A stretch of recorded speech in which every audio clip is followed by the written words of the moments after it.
Картофени бомбони с кокос. Основна съставка, която използвам, е лилав батат. Опаковаме го в хартия за печене и алуминиево фолио и печем до готовност. Обелваме го докато е топъл и намачкваме с преса за картофи. Добавяме еритритолна пудра или пудра захар. Намачкваме добре, докато пудрата се усвои от пюрето. Добавям половина ампула портокалово масло за хранителни цели и кокосовите стърготини. Умесвам с ръка до еднородна смес.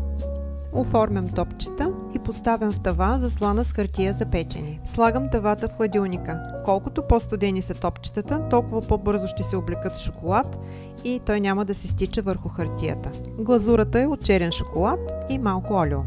С помощта на шишче потапям всяка бомбонка в шоколадовата глазура и връщам обратно върху хартията. Веднага поръсвам с стърготини бял шоколад. Непременно опитайте тези необичайни бомбони. Очаквайте още празнични рецепти!